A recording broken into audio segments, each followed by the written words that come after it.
Ladies and gentlemen, we present the Navy Lark with our 3 stars, Leslie Phillips, Stephen Murray and John Pertwee.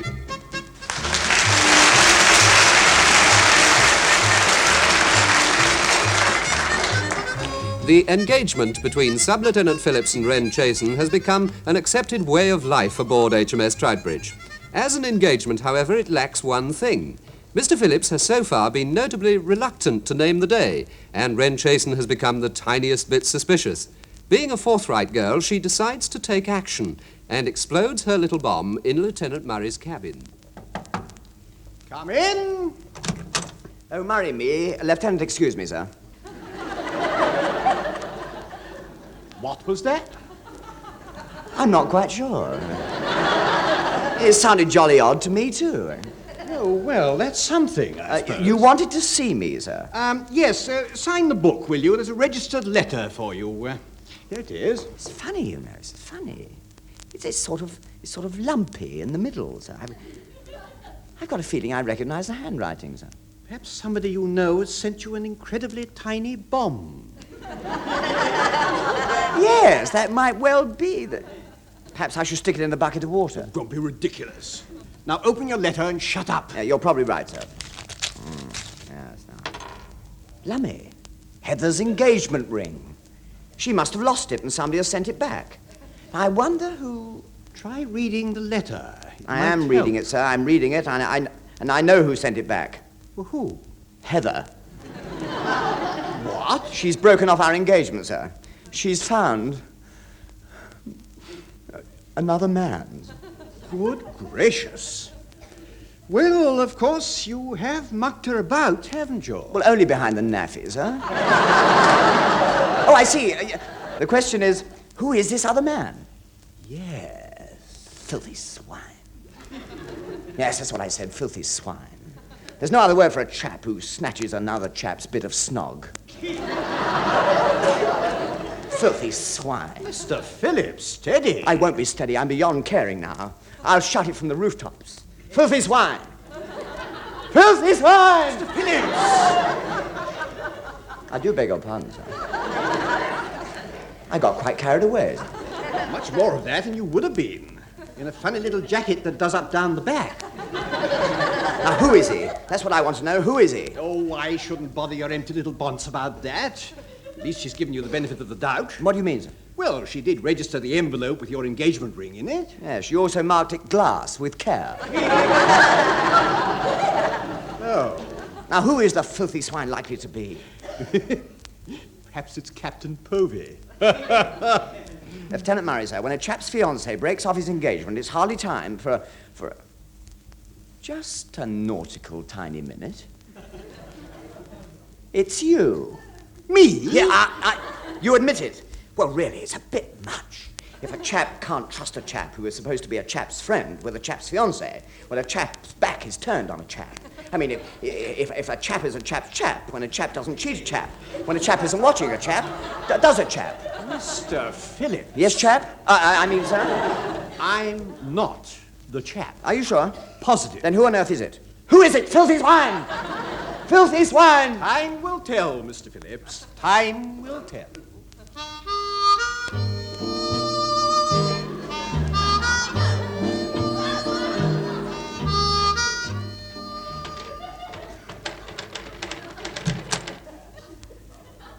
Excuse me, miss. Why, what have you done? I see, it's that sort of morning. What seems to be the trouble, Chief? Well, it's Mr. Phillips, miss. Good morning, Chief. No, just a minute. Look, you don't understand. He's a broken man, miss. He's wasting away. He's not slept a wink since he got your engagement ring back. When did he get it? 2 hours ago. He must be exhausted. I'd no idea he'd taken it as seriously as that. I told you, miss, he's a broken man. He's utterly and completely broken. Really? Well, then he better find some glue and stick himself together again, because my mind is made up. The engagement is off. That's right, Mr. Then he's had it. Quite. You won't try and patch it up? No. No? No. That's a blur. Oh, what happens now? I suppose you'll be looking for somebody else. Yes, John, dear. I shall. Of course, Mr. Murray is the Eh? Nothing. Go on. Oh, yes. Yeah, well, that is, I was thinking... Yes, John. John? Oh, yeah, John. Yes. John, yeah. John, yes. Yes, well, I was about to say, yeah. What was I about to say? I've no idea. But there's no hurry, dear. Well, no, I suppose there isn't now, dear. You're perfectly free to speak now. Yes, I suppose.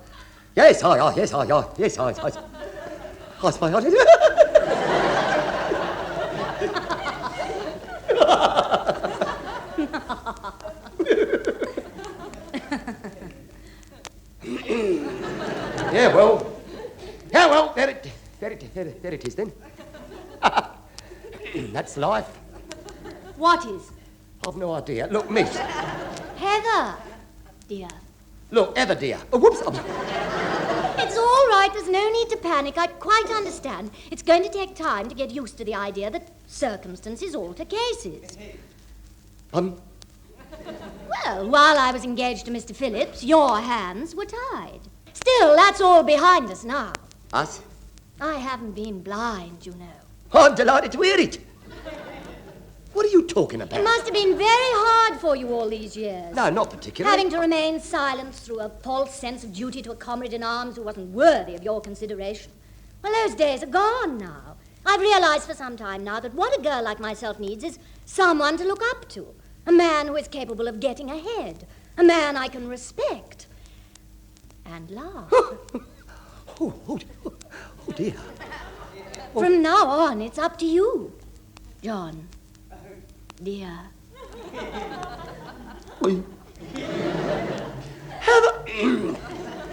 Heather,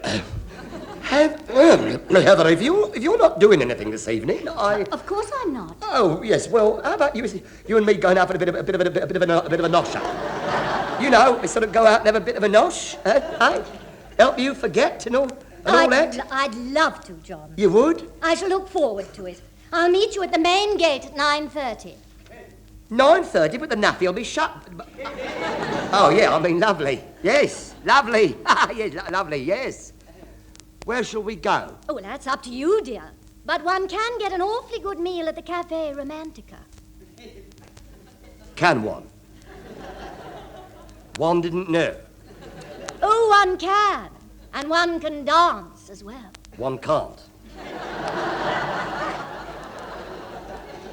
That is, I'm sorry, I mean, that is one will pick one up at the main gate at 9:30 in one's best suit. I'll be waiting for the time to pass. Yeah, so will I. I've got a flaming lot to sort out in the meantime. Good morning. Until this evening, John, dear.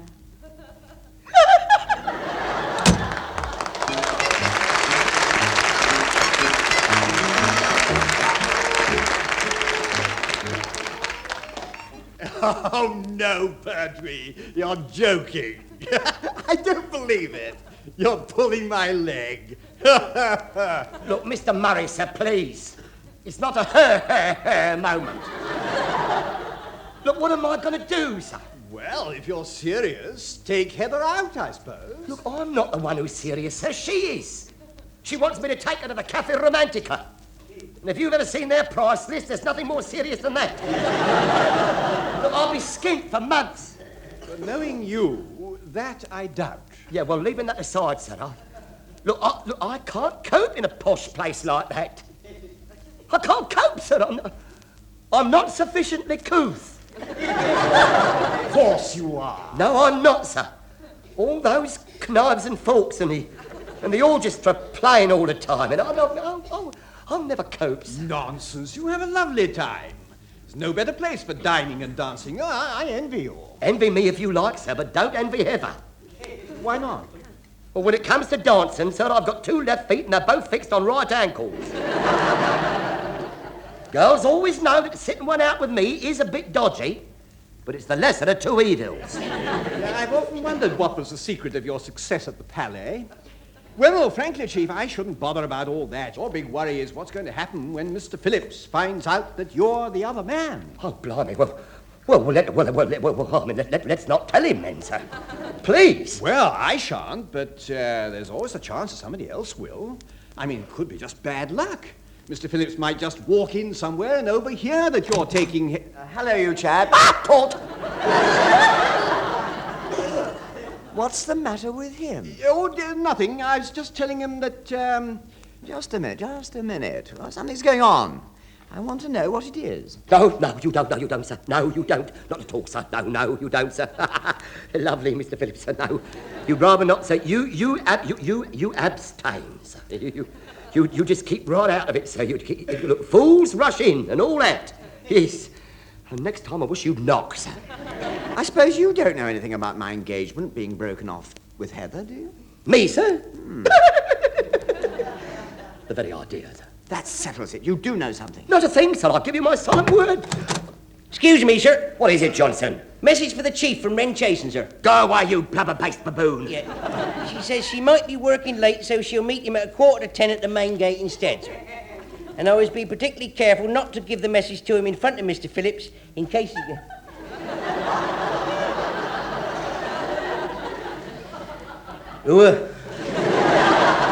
Good morning, Mr. Phillips, sir, and I wish I was dead, sir. You flaming soon will be, my son. You flaming soon will.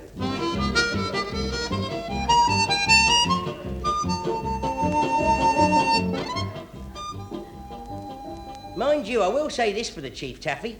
What? Well, he was very nice about it afterwards. Once I'd explained to him that I hadn't noticed Mr. Phillips was there. Why? What did he say? Nothing, he just belted me one. Well, he belted me several, to be precise. Did he now? Well, mark my words, you could have him for that. Well, don't mark my words, mark my Uncle Edwin, the solicitor and ironmonger's words. Shoe him, that's what he'd say, shoe him. Watch it, here comes Casanova. Where? All right, you two grubby, know-nothing, time-wasting, lead-swinging, good-for-nothing idle, shilly-shallying, inert, stagnating, lethargic, thumb-twiddling, great layabout! Jump to it! Just behind you, Taff. Too late. Good morning, Chief, and congratulations. You watch it, you ill-made pudding. And you bony Welsh rabbit. Look, have either of you seen Captain Povey? Often. But to tell you the truth, I wasn't all that impressed. Yeah, if you meant today, Chief, no, we haven't. That's funny, I thought he was supposed to be aboard. Number one, where are you? Not only supposed to be, he is. I know them bell-like tones anywhere. Yeah, well, thank heavens for that. For the first time in my puff, I need old Thunderguts urgent. Well, help yourself. There he is on the starboard side. Right, tell. Captain Povey, sir! Captain Povey! Over here. Oh, it's you, Chief. Good morning, and, my congratulations. Yeah, well, the news has certainly got around. Look, Captain Povey, sir, we're all ready, sir. Here, you give the word, sir, and we'll put to sea at once, sir. Put to sea, Chief? I don't want you to put to sea. Oh, yes, you do, sir. Oh, yes, ever so much you do, sir. At once, sir, and as soon as we've cast off. Would you apologise to your secretary for me, sir? Duty calls and all that. Oh, I see, that's it. You're looking for a way out already, are you? Desperately, sir, yes. Hard luck, Chief. Enjoy your evening at the Cafe Romantica, won't you? It's a carve-up, that's what it is. It's a dirty, great, diabolical carve-up. Tell me, who's going to be your best man? Mr. Phillips? Oh, most whimsical, I'm sure, sir. And hilarious and bags of unseemly mirth all round. Well, you must admit it, Chief. It does have its funny side. Yes, well, perhaps you don't have to admit it, yeah. Look, all I'm doing is taking a young lady of my acquaintance out for a nosh-up. Nobody's calling the bands yet. Oh, did you call, Chief? I was wanting a word with you, as a matter of fact. Oh, and incidentally, my heartiest, of course. Isn't it flaming marvellous, eh? Pertwee, language. Think of the Padre's feelings. Well, why should I, sir? Nobody's thinking of mine. Now. That's hardly the spirit, is it, old fellow? On the other hand, I couldn't agree with you more.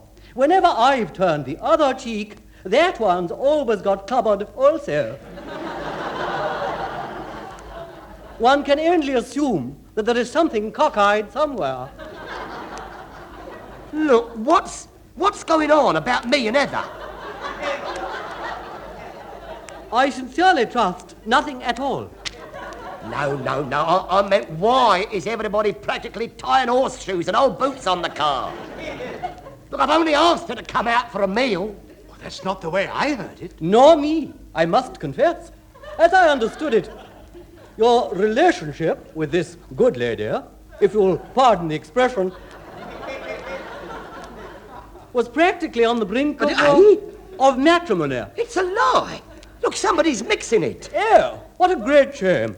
Being in the armed forces, one so really gets the chance to have a bit of a go at the wedding service. You wouldn't care to change your mind, I suppose, Chief? I'm sure I can remember most of it.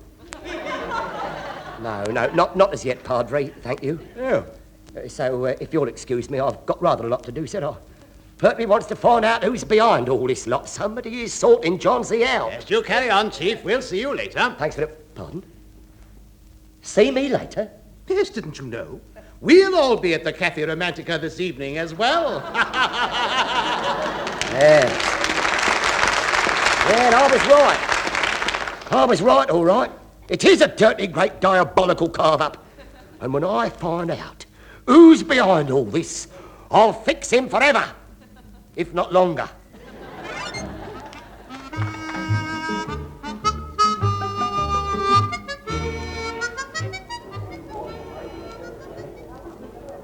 Sir, now what? What's happening? What are Heather and Pertwee doing? Well, if you must know, they're having their soup. Huh. Trust him. You only need one hand to drink soup. What's the other one doing? Well, 90% of the time, it's trying to ease that desperately starched collar he's wearing. I hope it chokes him. But by the look of it, I'll say there's a very fair chance it will. Hello, you chaps. Oh, Commander Bell. Good evening, sir. Is it really? No, don't bother to get up. Well, you weren't going to bother, actually, were you? Still, if I say you need it, makes me feel I had a choice, I suppose, what? Enchanting little place, this, isn't it, eh? Dim lights and all that, eh? Snogging going on all over the place, what? Takes me back to my young days, you know. Far too late, of course, but there it is. Oh, incidentally, I don't suppose you noticed for a minute, did you? But as I was walking through just now, you probably heard the potted palms falling over. I never saw them, you know. Never saw them. My word, what a lot of earth those pots hold, don't they, eh? You know, if the chef hadn't lent me a spade, I'd have been shoveling the stuff back all night. Well, with a mess like that, you can't make much progress with a dessert spoon, can you, eh? Take it from me, you can't. Where was I? Walking through the cafe. Oh, yes. Well, just as I was trying to put all that music back onto the orchestra stand... What? Oh, you missed that too, did you? Well, you catch your sleeve in one sheet, the whole lot goes flying, you know. Looked quite pretty, actually. Well, the band leader didn't think so, but some people never see the funny side, do they? Hey, where was I? Walking through the cafe. Oh, yes, it's a jolly long walk, isn't it? No, well... After I dropped the waiter a couple of bob for bashing that tray full of food out of his hands, I'm surprised you missed that. My word, the mess. And the noise. They ought to give 'em wooden trays, you know. I mean, those metal ones seem to bong, wong, wong, wong, wong, wong, wong. They go on forever. And that's when I saw them, you see. Saw who, sir? Commander Bell, sir, I wouldn't bother to... Didn't I tell you? They're on the table behind you. C.P.O. Pertwee and his girlfriend, eh? Shook me, you know. I'd never seen him out with a corker like this before. Gorgeous piece she is. He's got himself a winner there, all right, eh? She's an absolute cracker. Really? Yes, rather. Funnily enough, she's extraordinary like your fiancée Heather, as a matter of fact. She is your fiancée Heather, as a matter of fact, isn't she? Yes, I knew there was something there. Yes. Well, there it is then. Put me foot in it again. I suppose I may as well toddle off and see what else I can fall over. With any luck at all, next time I'll knock myself out, then I'll be safe, eh? Lovely party. It was going terribly well till I arrived. Ecco L'accrimento, capitano, così fan viaggio, pospissetti, clumsy nits. No, mine was the escalope, old boy. You got it wrong. Oh, I see what you mean. Did I do that? Oh, dear. Oh, well, there it is then. Look at it. Just stand where you are. I'll sweep up round you. Don't bother. Oh, no, it's all right. It's all right. This lot's mine. I recognize the Brussels sprouts. I might as well, I'll just sit here on the floor and eat it, I think. Can we pass the salt down to you, sir? Or the mustard? No, don't bother. Just tip 'em over me. It'll save a lot of time. Don't worry, waiter. I'll see you right. I'll leave you a tip in your turn-up. Oh, dear. What a mess. My word, the way the gravy can spread on a polished floor, eh? Well, I better chase it, I suppose. See you later.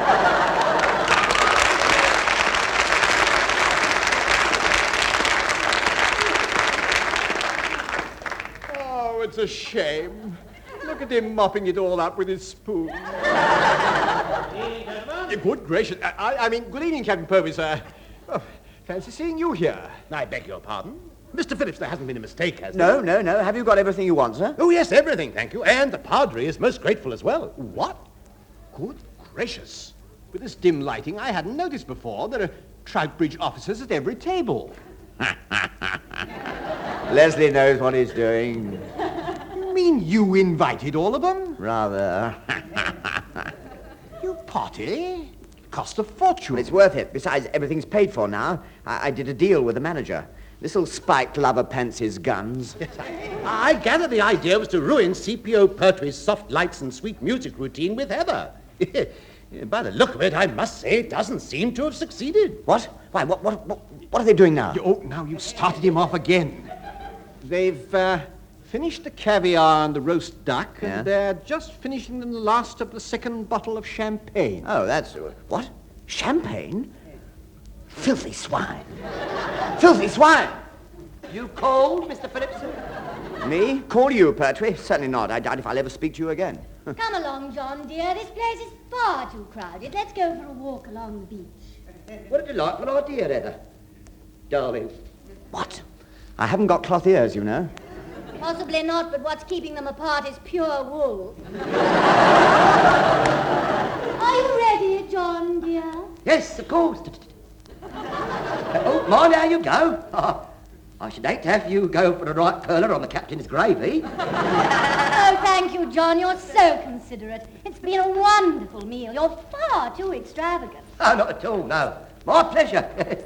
You're sure you wouldn't like a glass of milk stout or a dollop of cheese in the lounge on the way out? No, I couldn't eat another thing. Quick, sir, we've got to follow them. Follow them? I'm only halfway through my pudding. Then slip it in your pocket and have it later. It's banana trifle. Oh, nasty. Come on, sir, we mustn't lose sight of them. Now, look here. You're ready for your bill, sir? What? Oh, no, it's all right. Everything's paid for. Lovely meal. I shall come again. Now, which way do they go? Oh, one moment, sir. About your bill. I keep telling you I paid in advance. Of course, sir. But there are 2 extra meals, sir. Well, I know, but... What 2 extra meals? The gentleman and the oh-so-lovely lady at the table behind you, sir. They were nothing to do with me. Ah, that is not what the gentleman said when he left just now, sir. He said you would pay, sir. Me? I'm not paying his bill. The signor is having a little joke with me. The signor isn't. On the other hand, I have a feeling that someone is having a little joke with the signor. Little joke. Have you seen the size of this bill? After paying for everyone else, I'm skint. Look, lend me £10, will you? £10? Yes. The signor is having a little joke with me. Captain Povey, can you lend me £10? Good night, Mr. Phillips. Lovely. Look, somebody, Mr. Bates, Lieutenant Queeg, sir. No, Padre, anyone, lend me 10 quid, will you? Look, wait. Look, Pertwee has stuck me with the bill. Don't leave me. Look, I can't pay. This way, if you please. Where are we going? The kitchen, signor. The boy who does our washing up is ill, and we've been hoping for a customer who couldn't pay his bill all evening. No, don't push. No, it's all a mistake. Now, I come along, refuse to senor. do the washing up. No. Look, I'll get dishpan hands. Never mind. Now, fetch the gentleman with the oh-so-lovely lady Come back. along, He'd sir. love to do it. Now, put me down. I'll Come break along, sir. every plate in the place. Come along, I'll sir. bend your saucepans. Now, Come put me along, down. Put me come down. along, sir. Put me down.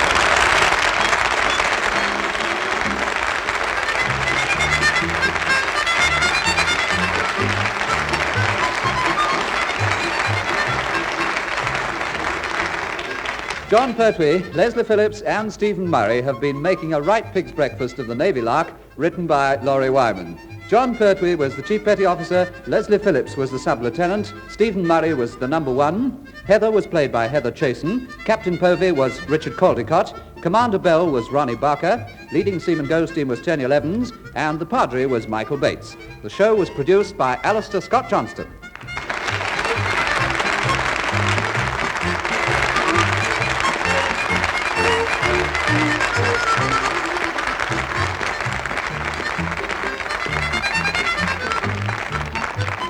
The Navy Lark was presented by the BBC.